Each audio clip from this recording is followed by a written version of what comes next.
Hello students, today we are going to start a new topic of electrochemistry, that is batteries. It is the real use of electrochemistry in our day-to-day life, where we are using the applications of electrochemistry. First of all, we have to understand what is the battery. We heard about cell. We may use the term cell or battery.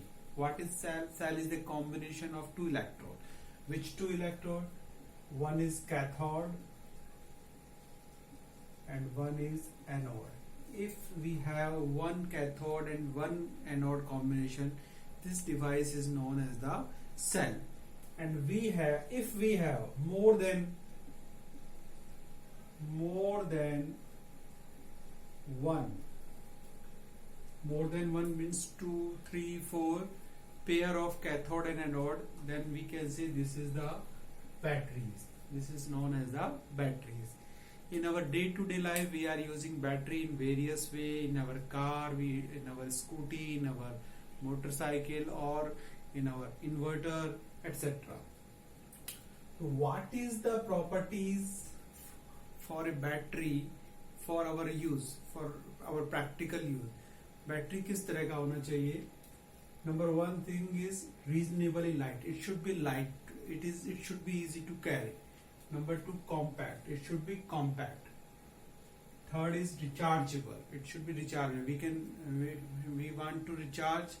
If we can recharge our battery, it is better for us to use this. Provide power for long time. Battery ऐसी होनी चाहिए जो एक लंबे समय तक हमको constant power provide कर सके. Volt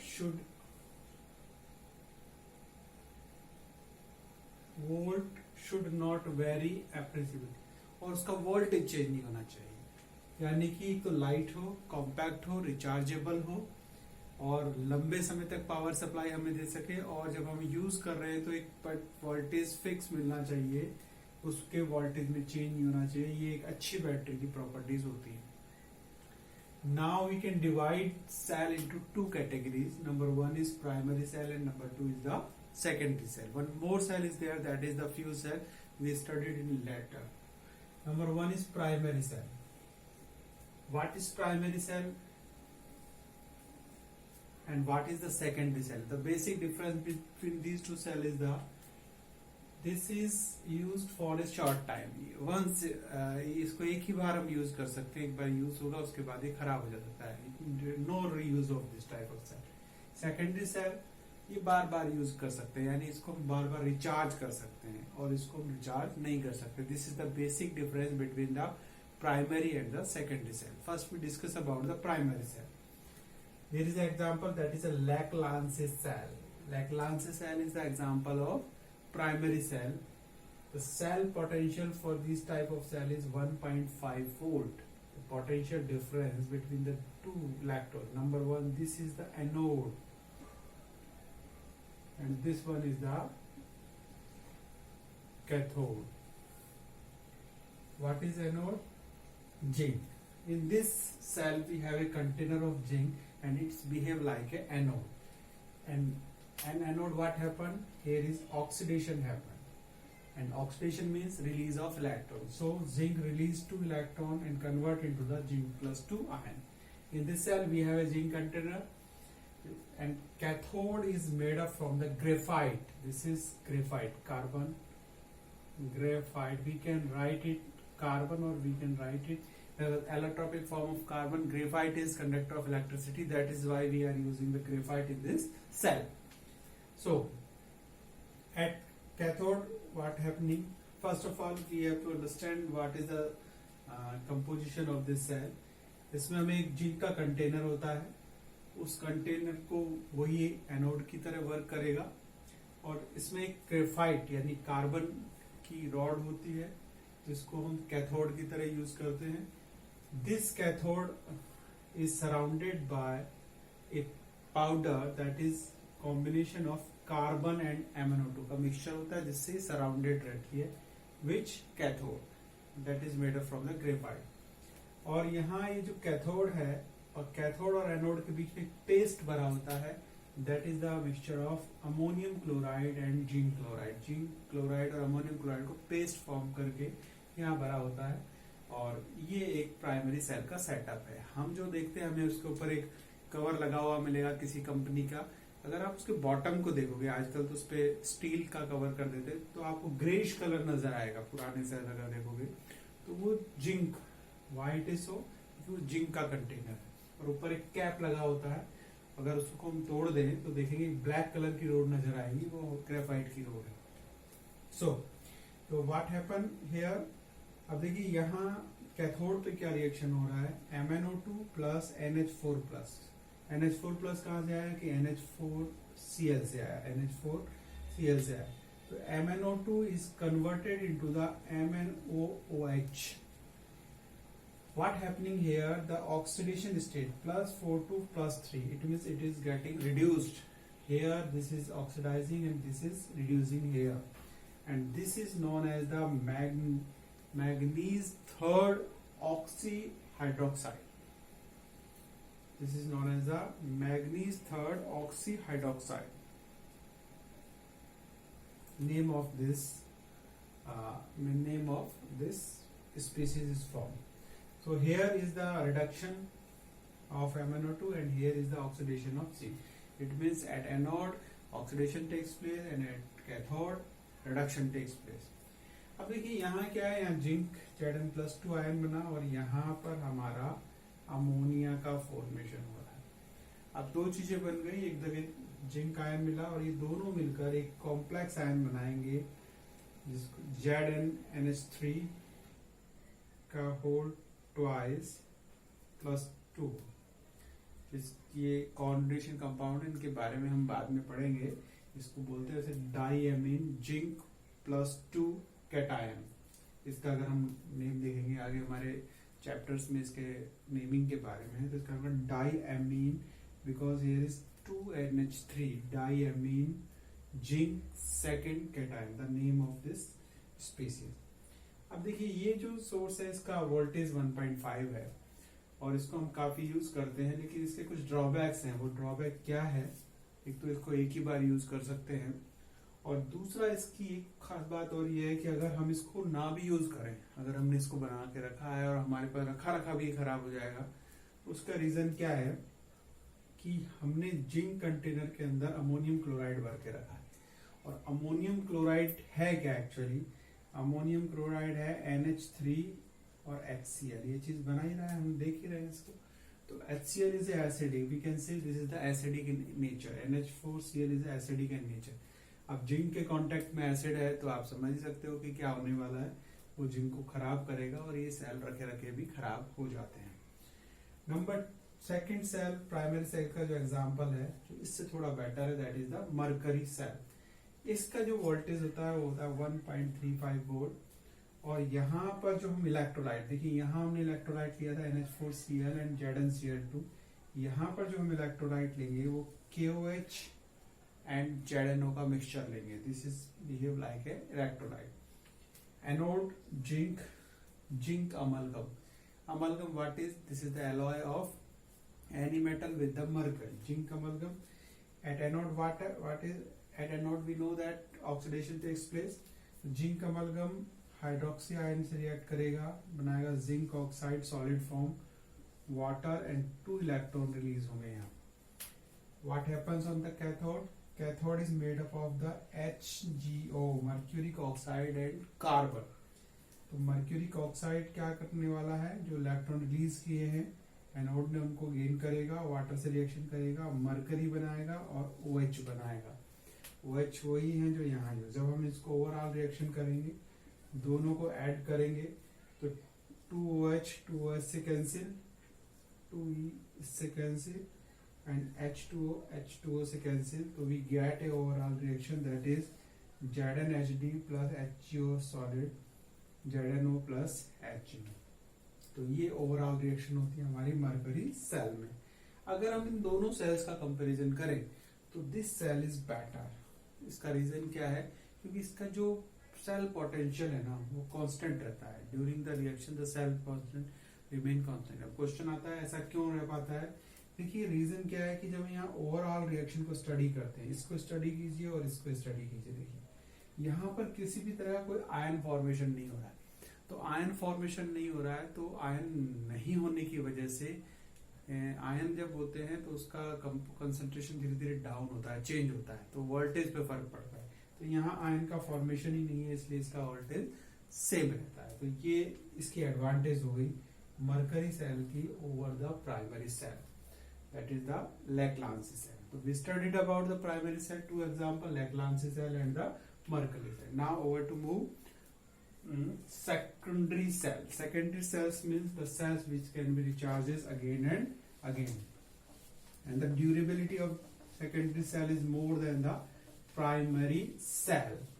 There are many examples of secondary cell, but the very important and more useful example, that is the lead storage cell, and that is very important, and the question may asked in exam from this part every time.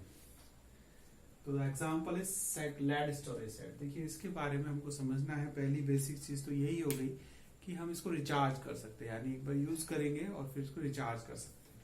तो समझना है इसका construction में क्या है। एक हमने cell बनाने के लिए कंटेनर लिया है, और ये कंटेनर किसका होगा, कोई भी इंसुलेटर मटेरियल का होगा, प्लास्टिक का हो सकता है, बैकेलाइट हमने बोला था उसका हो सकता है। अब यहाँ पर दो चीज हमको बनानी, देखिए एक तो है एनोड और दूसरा है कैथोड। सबसे पहली बात इसके स्ट्रक्चर में क्या है, ग्रिड्स बने होते हैं। यहाँ ये लेड एंटीमनी अलॉय के ग्रिड बने होते हैं, प्लेटें बनी होती है जो एक दूसरे से फंस के बनती है इस तरह से। और अगर हम अब दोनों एक ही मटेरियल के बने हैं, लेकिन एक बेसिक फर्क यहाँ पर है, और वो फर्क क्या है कि एनोड पर जो लेड है उसमें स्पॉन्जी लेड बड़ा होता है। स्पॉन्जी लेड बड़ा होता है, यानी कि लेड की स्पॉन्जी फॉर्म, या लेड को जो इसको हम लेड के किसी सॉल्ट से बना सकते हैं रिड्यूस कर, या फिर हम इसको लेड को क्रश करके भी बना सकते हैं। तो स्पॉन्जी फॉर्म में ये यहाँ पर लगा होता है। और दूसरा था कैथोड। कैथोड में लेड एंटीमनी अलॉय जो है उसमें PbO2, इसको लेड डाइऑक्साइड या हम लेड परऑक्साइड भी कहते हैं। तो cathode we can say the anode is made from the spongy lead and the cathode is made from the lead dioxide, or we can say lead peroxide, दोनों ही हम इसको कह सकते हैं। तो दोनों चीजें। अब बात आती है इलेक्ट्रोलाइट की। इलेक्ट्रोलाइट के फॉर्म में हम यहाँ यूज करते हैं डाइल्यूट H2SO4, 38% या 38% यूज करते हैं। That is the mixture of H2SO4 plus distilled water का हम यहाँ यूज करते हैं, दोनों को मिलाकर 38%, एंड इसकी जो डेंसिटी होती है 1.30 सेंटीमीटर पर क्यूब होती है। इसके लिए जो हम यूज करने वाले हैं उसकी देखिए 38% का ऑलमोस्ट ये 3:1 रेशो ले सकते हैं। 3 रेशो में वाटर और 1 रेशो में हम H2SO4 को लेंगे, तो ये हमारा एक इसका इलेक्ट्रोलाइटिक सॉल्यूशन बन जाएगा। अब देखिए यहाँ पर क्या किया है, बहुत सारी प्लेट्स हमको लिए हैं, क्योंकि ज्यादा अमाउंट में इलेक्ट्रिसिटी के लिए तो कई सारे कैथोड और एनोड हम लेते हैं। तो देखिए यहाँ हमको दिख रहा है कि these positive plate, what is this, this is positive and this is the negative terminal. What is, देखिए इसमें क्या करना है कि बहुत सारी प्लेटों को एक साथ हमने अरेंज करके रखा है। अब देखिए सेल में इंपॉर्टेंट बात क्या है, इस सेल में इंपॉर्टेंट बात ये है कि यहाँ दो तरह की रिएक्शन हमको पढ़नी पड़ेगी, chemical reaction during the discharge, यानी जब हम सेल का यूज कर रहे हैं उसे केमिकल एनर्जी से इलेक्ट्रिकल एनर्जी दे रहे हैं। क्योंकि ये सेकेंडरी सेल है तो हम इसको फिर से रिचार्ज कर सकते हैं। तो दो रिएक्शन है और ये पूछे जाते हैं एग्जाम पॉइंट ऑफ व्यू, बहुत इंपॉर्टेंट है। First we discuss the discharging reaction. अब देखिए डिस्चार्जिंग रिएक्शन, एनोड किसका बना हुआ है, लेड का, स्पॉन्जी लेड। तो एनोड, अब एनोड यहाँ जो आयन है, यहाँ H प्लस और SO4 माइनस आयन है। तो देखिए यहाँ क्या हो रहा है, एनोड पर जो सॉल्यूशन के SO4 आयन हैं वो इस एनोड से रिएक्ट कर रहे हैं, इसकी तरफ मूव कर रहे हैं, इसको अपना इलेक्ट्रॉन दे रहे हैं और बनाकर जब इलेक्ट्रॉन रिलीज करेंगे तो ये इलेक्ट्रॉन हमें मिल रहा है और क्या बना रहे हैं, ये लेड सल्फेट। तो इसका मतलब एनोड पर धीरे धीरे एक व्हाइट कलर का लेड सल्फेट डिपॉजिट होने लगेगा। कैथोड पे क्या हो रहा है, लेड पर ऑक्साइड। अब देखिए सॉल्यूशन में यहाँ SO4 आयन का रिएक्शन समझ में आ गया हमको। सॉल्यूशन में H+ भी है, ये H+ क्या करेंगे, ये इसके पास जाएंगे और जब इसके पास जाएंगे तो इससे इलेक्ट्रॉन गेन करेंगे, इससे इलेक्ट्रॉन गेन करके क्या बनेगा, इलेक्ट्रॉन गेन करके बनेगा H+ और इलेक्ट्रॉन गेन करते हैं तो बनता है हाइड्रोजन। और ये हाइड्रोजन जो है, हाइड्रोजन बनेगा, ये H जो है इससे रिएक्ट कर किससे, H इससे रिएक्ट करेगा, बनाएगा H2O, वाटर बनाएगा और सल्फेट आयन जो अवेलेबल है उनके साथ मिलकर ये भी लेड सल्फेट में कन्वर्ट हो जाएगा।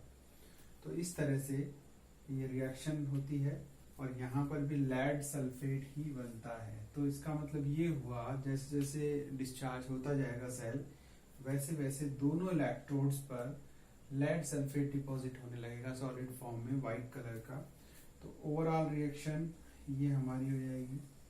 अब देखिए इसमें क्या हो रहा है, लेड स्पॉन्जी लेड डाइऑक्साइड या लेड परऑक्साइड और H2SO4 रिएक्ट करके लेड सल्फेट बना रहे हैं और वाटर बन रहे हैं। अब देखिए जैसे जैसे वाटर बनता जाएगा, इसका मतलब वाटर का कंपोजिशन यहाँ ज्यादा होगा। तो वाटर का कंपोजिशन हो गया तो इसका मतलब H2SO4 डाइल्यूट होने लगेगा और दोनों प्लेटों पर हमारे यहाँ लेड सल्फेट डिपॉजिट हो जाएगा। तो this is the reaction during the discharge. अगर हम रिचार्ज रिएक्शन की पढ़ें तो रिचार्जिंग रिएक्शन में हम क्या करना है, ड्यूरिंग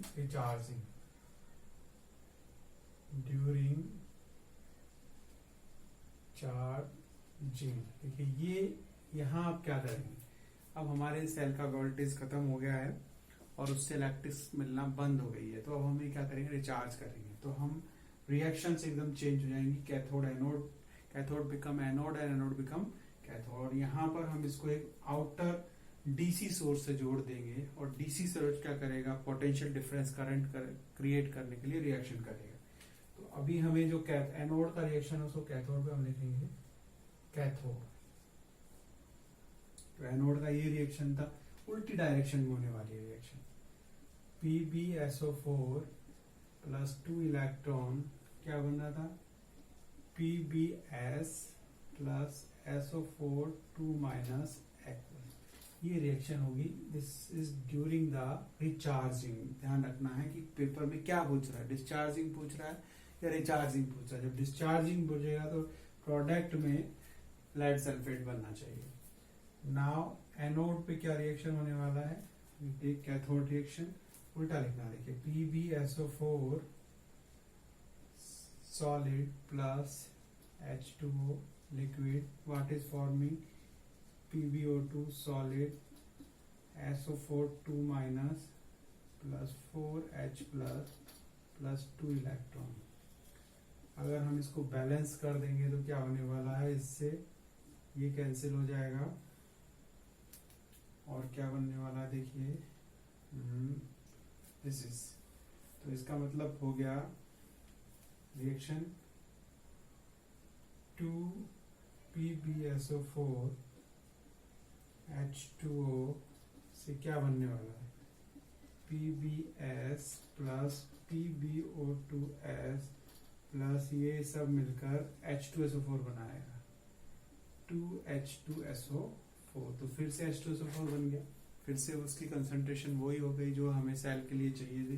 तो रिचार्जिंग के दौरान दोबारा से रिएक्शन हमें मिल जाती है। क्वेश्चन इससे पूछता है कि इलेक्ट्रोलाइट क्या यूज करता है, इसकी ये बाय मास है, मास बाय वॉल्यूम है, कंसंट्रेशन भी पूछ लेता है और डेंसिटी पूछ लेता है। तो इसी इट इज वेरी इंपॉर्टेंट। दूसरा एक हम इसका एग्जाम्पल पढ़ते हैं। Second example of storage cell, that is nickel cadmium cell. It is also known as NiCad. निकल एंड कैडमियम की वजह से इसको निकैड सेल भी कहते हैं. Here anode is made up from the cadmium. The reaction takes place on the anode. The cathode is nickel oxide, and the electrolyte is the KOH solution. So KOH provide OH minus ion. On anode, as we know that oxidation takes place, cadmium reacts with OH minus ion of solution and forms CdOH का whole twice basic solution, and these electrons. At cathode, nickel oxide react with water and form nickel hydroxide and 2OH. Now we add both of reactions. What happened? This cancelled by this cancelled by this, and we get overall reaction CD solid, NiO2 solid, 2H2, CdOH का whole twice solid, and Ni. And cell potential of this cell is 1.4 volt. आजकल जो है ये ज़्यादा use हो रहा है, इसकी जो लाइफ होती है वो लेड स्टोरेज से थोड़ी ज़्यादा होती है और पॉपुलर है आजकल ये ज़्यादा पॉपुलर हो रहा है. इसका रीज़न ये है कि यहाँ कोई भी गैसियस प्रोडक्ट फॉर्म नहीं होगा इस रिएक्शन में. देखिए एक और टाइप का प्राइमरी सेल है जिसको प्राइमरी सेल नहीं कहेंगे, लेकिन यहाँ इसका नाम दिया है फ्यूल सेल. देखिए फ्यूल सेल क्यों?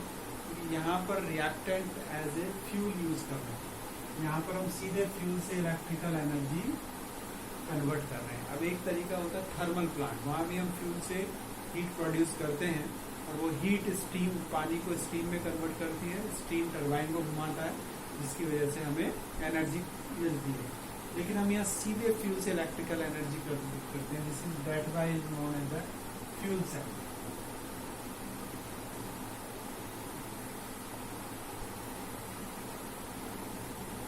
फ्यूल सेल, देखिए फ्यूल सेल है क्या? एक तरह का वोल्टिक या गैल्वेनिक सेल ही है और बस यहाँ पर हम फ्यूल यूज करते हैं.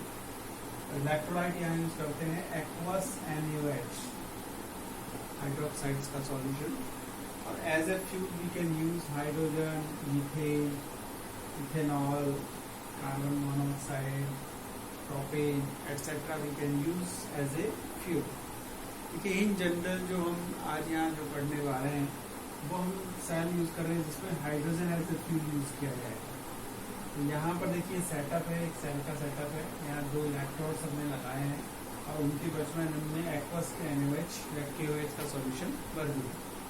और यहाँ पर एनोड से हम हाइड्रोजन, ये पोरस है, यहाँ से हाइड्रोजन को बबल करेंगे तो हाइड्रोजन यहाँ से एंटर करेगी और यहाँ से ऑक्सीजन एंटर करेगी.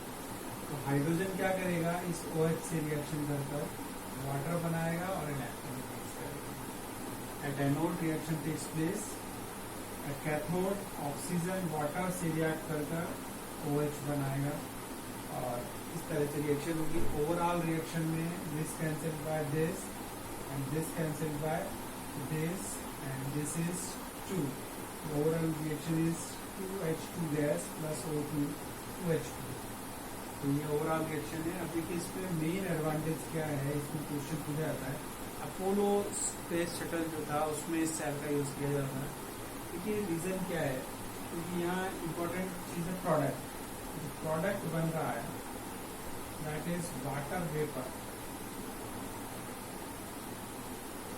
This is the water vapour, यानी ये वाटर है और वाटर यूजफुल है. इसी का यूज स्पेस शटल में जो इसका यूज ड्रिंकिंग वाटर के तरह कर लिया. इसके एडवांटेज क्या है? क्योंकि यहाँ कोई पॉल्यूटेड प्रोडक्ट नहीं फॉर्म हो रहा है, वाटर फॉर्म हो रहा है जो कि पॉल्यूशन क्रिएट नहीं करता है. तो this is the pollution free. Next is high efficiency. इसकी एफिशिएंसी बहुत ज़्यादा. थर्मल प्लांट की जो एफिशिएंसी होती है दैट इज 40%, यानी जितना फ्यूल सप्लाई आप करते हो उसका 40% ही हमें एनर्जी मिल पाती है. और लास्ट पॉइंट है continuous source of the energy. जब तक आप फ्यूल सप्लाई करते रहोगे तब तक इससे कंटिन्यूस हमें एनर्जी मिलती रहेगी. These are the advantage. Question पूछता है कि अल्टरनेटिव कौन कौन से एज ए सोर्स हमको यूज कर सकते हैं. नाम से पूछता है कि भाई अपोलो स्पेस प्रोग्राम में कौन सा स्ट्रीम यूज किया जाता है और क्यों किया. रिएक्शन तो एवर टाइम इम्पोर्टेंट है, सारी सेल की रिएक्शन. और एडवांटेज पूछता है कि एडवांटेज क्या है. देखिए एडवांटेज सब पूछते हैं, डिसएडवांटेज में बता देता हूँ यहाँ पे. डिसएडवांटेज क्या है, यहाँ जो रिएक्टेंट है वो गैसेस हैं, उस गैसेस को कंट्रोल करना, उनको हैंडल करना थोड़ा मुश्किल होता है, इसलिए इसका इतना ज़्यादा यूज अभी प्रैक्टिस में नहीं है. Thank you. This is all about today session that was the based on the battery. Thank you very much.